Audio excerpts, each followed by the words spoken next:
Okay, let's go.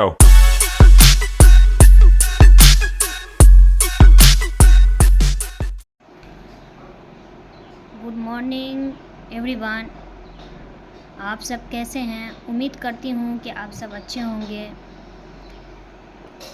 तो आज का जो क्लास है वो शुरू करने जा रहे हैं। तो पहला क्वेश्चन है, प्राथमिक चिकित्सा के उद्देश्य। उनका प्राथमिक चिकित्सा का उद्देश्य क्या क्या है वो मैं बताने जा रही हूँ। तो पॉइंट नंबर 1 में किसी घायल व्यक्ति की जान बचाना, ये पॉइंट नंबर 1 हो गया। पॉइंट नंबर 2 में है बिगड़ी हालत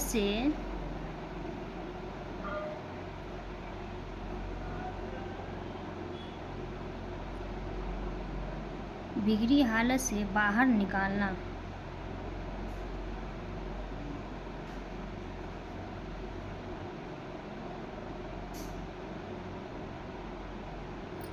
बिगड़ी हालत से बाहर निकालना। पॉइंट नंबर 3 में है तबीयत को सुधार में बढ़ावा देना। तबीयत को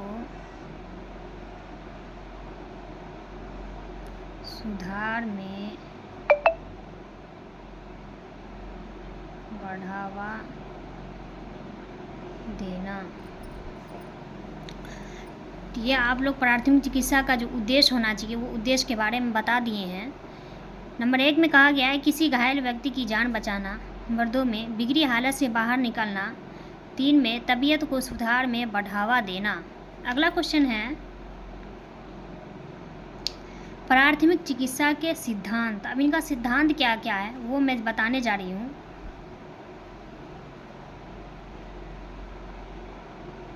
प्राथमिक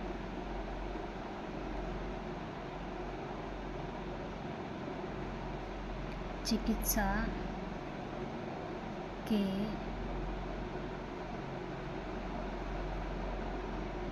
सिद्धांत। इसका सिद्धांत क्या क्या है वह मैं बता रही हूँ आप लोग को। तो सबसे पहला इसमें यह ध्यान रखना है इसके सिद्धांत में कि सांस की जांच करें। आप लोग इससे पहले भी कल की क्लास में हमने बताए थे कि किसी भी इमरजेंसी अवस्था में आपको सबसे पहले किन सब चीज़ों की जांच करनी चाहिए। तो सबसे पहले सांस की जांच करना है, बीपी जांच करना है, उसके बाद जा कर के आपको ऑक्सीजन लेवल देखना है। तो बस उसी का सिद्धांत मैं आगे बताने आप लोग को आज जा रही हूँ।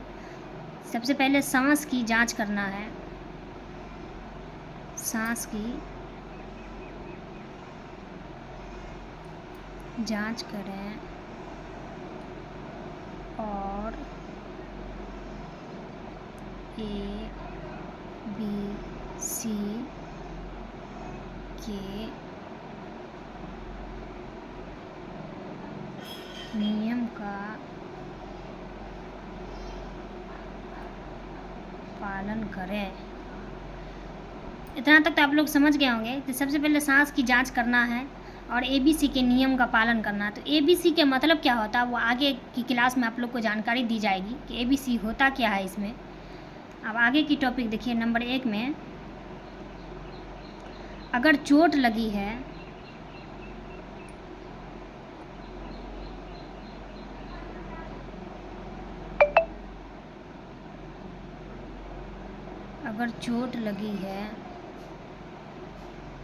और रक्त बह रहा है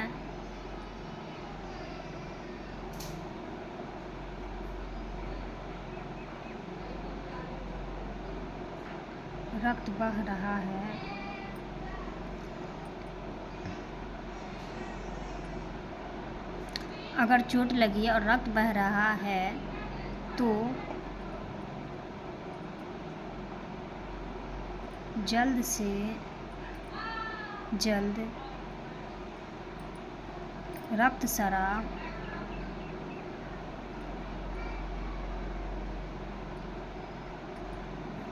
को रोकें।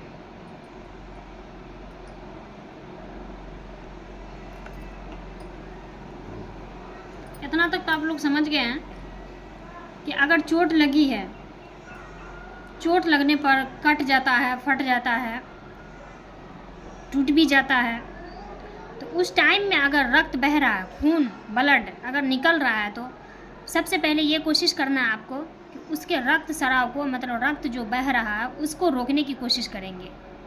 ठीक है, तो अगला पॉइंट है इसका 2 में, अगर घायल व्यक्ति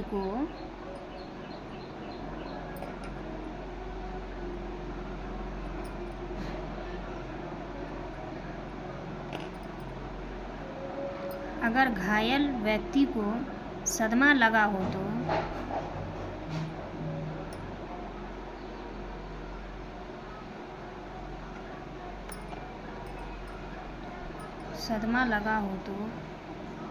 उसे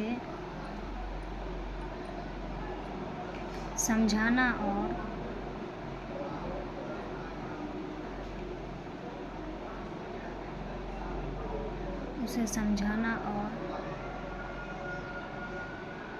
सांत्वना दें। दूसरा पॉइंट है, अगर घायल व्यक्ति को सदमा लगा हो तो होता है कि कोई आदमी एक्सीडेंट में बुरी तरीके से घायल हो गया या किसी चीज़ से मतलब कि गिर उड़ के घायल ज़्यादा हो गया, तो उस वक्त में होता है कि उसको ज़्यादा सदमा हो जाता है कि हमको ये हो गया, टूट गया, फूट गया, क्या होगा नहीं होगा, मतलब डर जाता है, सदमा लगा रहता है। तो उस टाइम में ये हमेशा ध्यान रखना है कि उस पेशेंट को, वैसे मरीज को आप समझाएं और उसको सब्र दें, सुकून दें, सांत्वना दें कि कुछ भी नहीं होगा, आगे ट्रीटमेंट किया जाएगा और ठीक हो जाएगा। बस यही सांत्वना देना होगा। तीसरा पॉइंट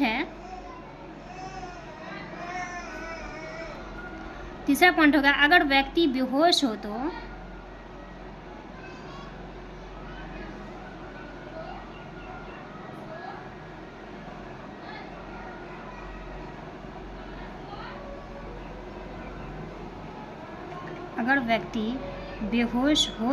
उसे होश में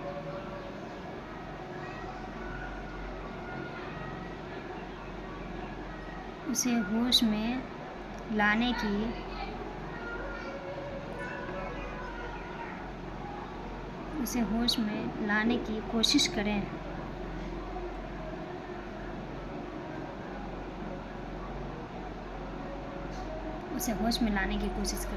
तीसरा पॉइंट भी आप लोग समझ गए हैं कि अगर व्यक्ति बेहोश हो तो उसे होश में लाने की कोशिश करें, नहीं तो पता कैसे चलेगा कि वो व्यक्ति जीवित है या अजीवित है।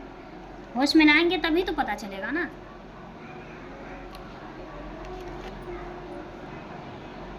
तीसरा पॉइंट तो बता दिया आप लोग को। अब चौथा पॉइंट है,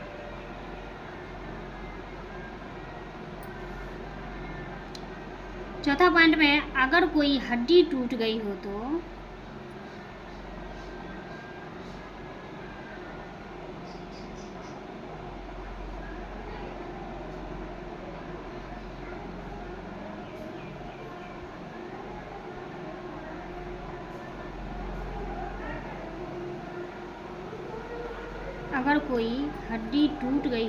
सीधा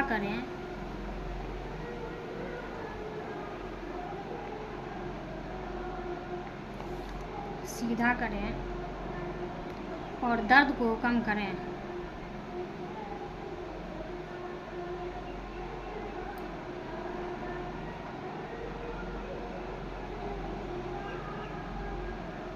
इतना भी आप लोग चौथा भी पॉइंट समझ गए होंगे कि अगर कोई हड्डी टूट गई हो तो उसे सीधा करें और दर्द को कम करें।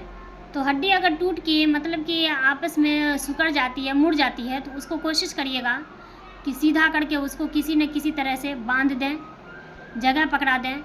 जब तक हॉस्पिटल ले जाएं उससे पहले अपना प्राथमिक चिकित्सा उसके कर दें हम उसको, ठीक है। और दर्द कम करने के लिए कोई भी दवा दे सकते हैं, पेन किलर हो गया, बहुत से दवाई हैं, कॉमिफ्लान हो गया, पामाकोट हो गया, उसके बाद डोलो हो गया, नाइस टेबलेट हो गया। ये सब किसी भी दर्द कम करने के लिए आप उस टाइम में दे सकते हैं आप उनको, कि दर्द उनको कम हो जाए। अगला 5वां पॉइंट हो गया आपको कि जितनी जल्दी हो सके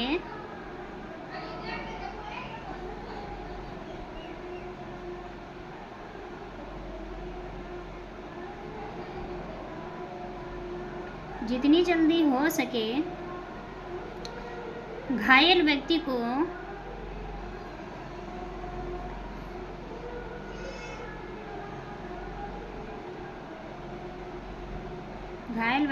नज़दीकी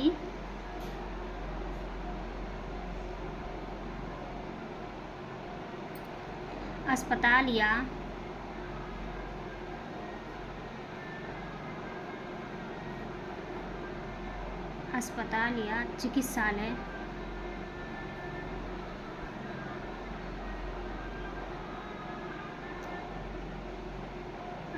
या चिकित्सालय पहुंचाएं।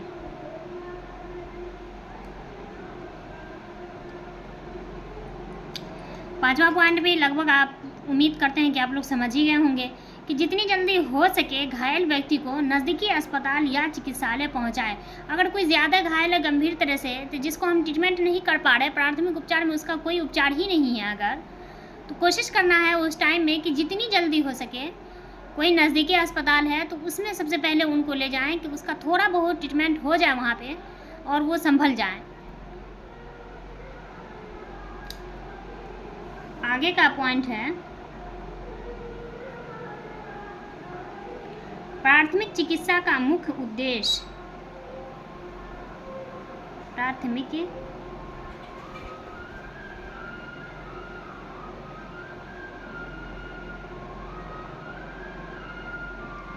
चिकित्सा का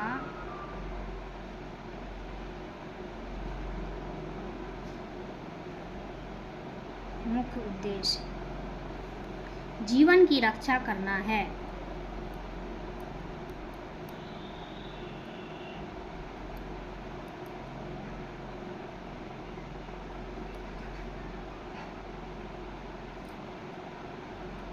जीवन की रक्षा करना है। तो प्राथमिक चिकित्सा का मुख्य उद्देश्य क्या है? हमेशा याद रखिए कि जीवन की रक्षा करना है। अगला पॉइंट है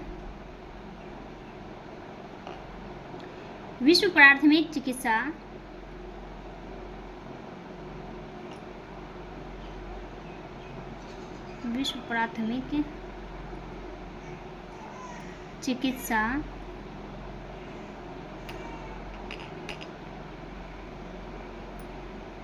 दिवस हर वर्ष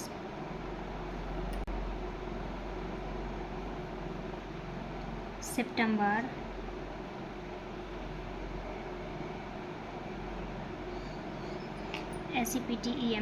सितंबर माह के दूसरे शनिवार को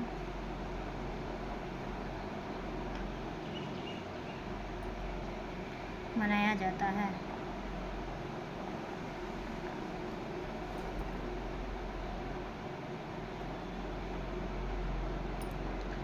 अगला पॉइंट है कि विश्व प्राथमिक चिकित्सा दिवस हर वर्ष मतलब हर साल सितंबर माह के दूसरे शनिवार मतलब दूसरे शनिचर को, सितंबर महीना के दूसरा जो शनिचर पड़ता है उस शनिचर को मनाया जाता है।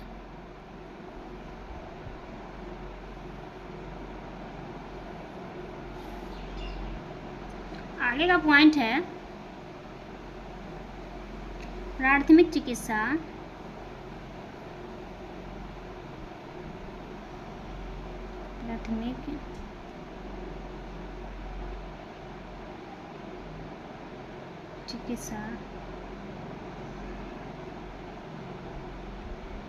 दुर्घटना वाले स्थान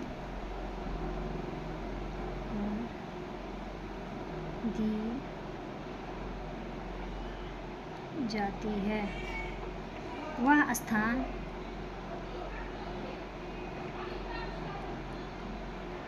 कुछ भी हो सकता है।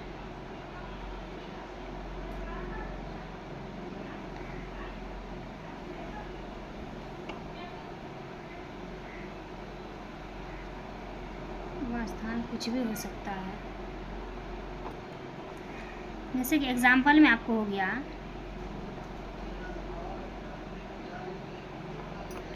घर, सड़क, कार्यस्थल,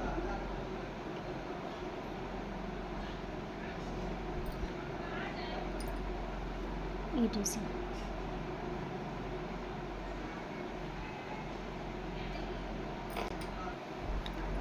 अगला पॉइंट हो गया जिन लोगों को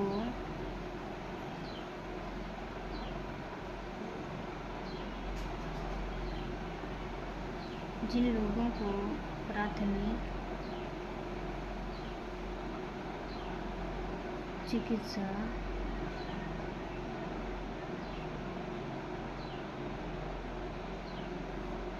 करने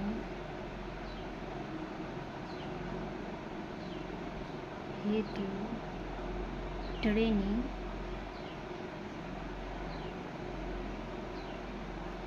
दी जाती है,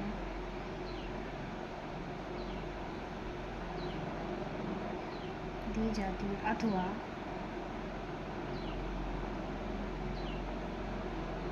प्रशिक्षण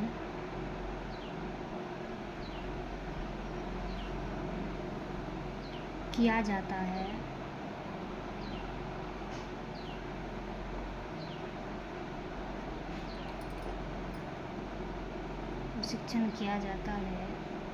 उसे हम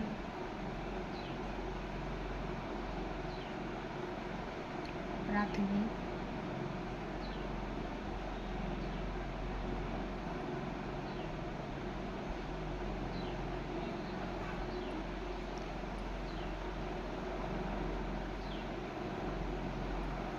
चिकित्सा कहते हैं।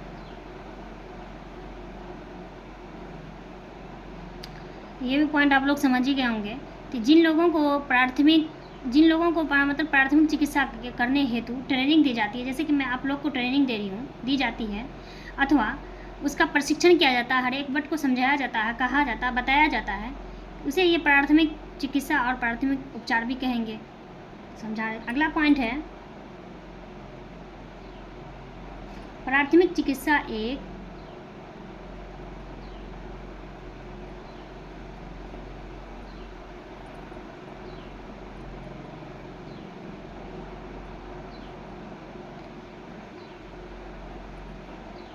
महत्वपूर्ण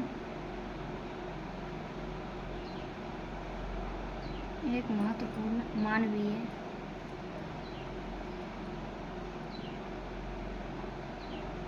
सामाजिक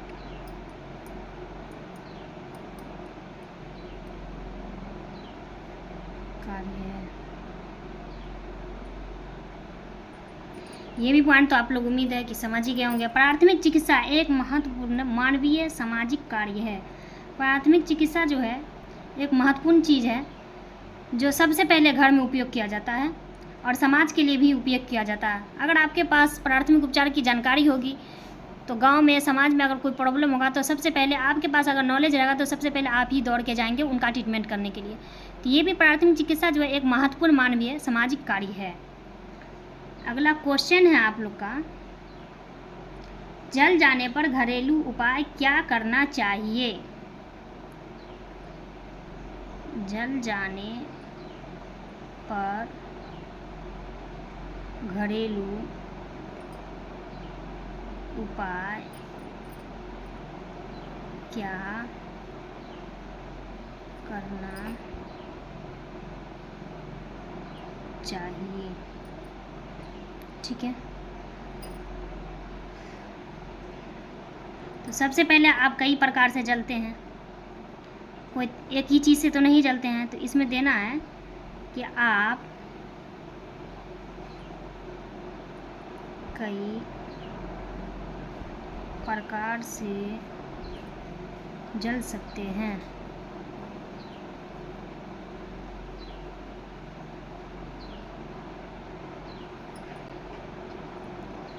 नंबर 1 में है गर्मी से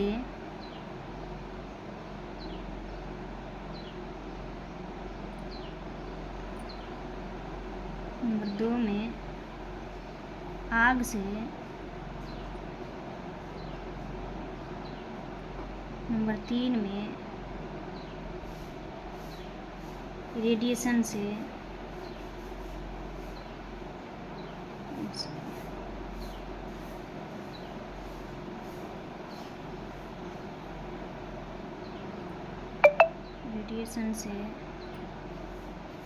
नंबर 4 हो गया रासायनिक पदार्थ से,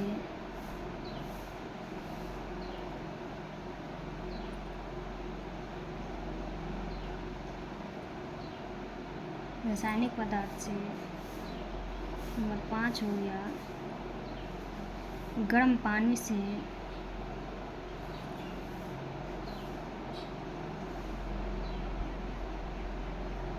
नंबर 6 हो गया सूर्य की किरण से,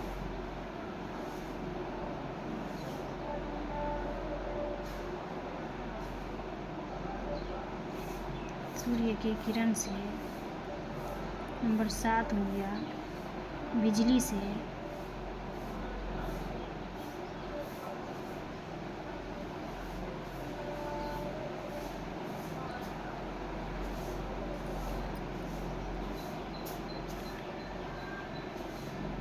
इतनी चीज़ों से आप लोग जल सकते हैं, गर्मी से, आग से, रेडिएशन से, रासायनिक पदार्थ से, गर्म पानी से, सूर्य की किरण से, बिजली से। तो आप लोग के मन में सवाल आया होगा, ये सब चीज़ तो समझ में आ गई होगी कि गर्मी से भी कैसे जलते हैं, आग से जलते हैं, रासायनिक पदार्थ से भी जलते हैं, सूर्य की किरण से भी जलते हैं, गर्म पानी से भी जलते हैं, बिजली से भी जलते हैं। रेडिएशन होता क्या है? तो किसी किसी को उम्मीद करती हूँ कि इसमें नॉलेज भी होगा कि रेडिएशन होता क्या है। अगर किसी को नॉलेज नहीं है तो मैं रेडिएशन के बारे में भी बता देती हूँ कि रेडिएशन है क्या।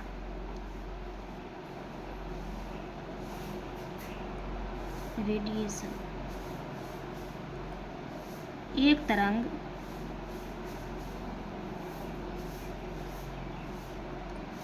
या कण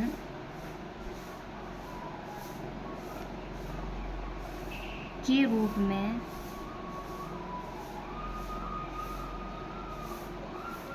में अंतरिक्ष में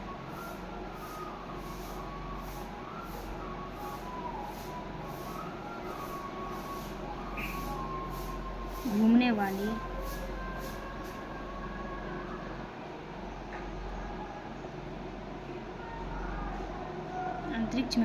वाली एक ऊर्जा को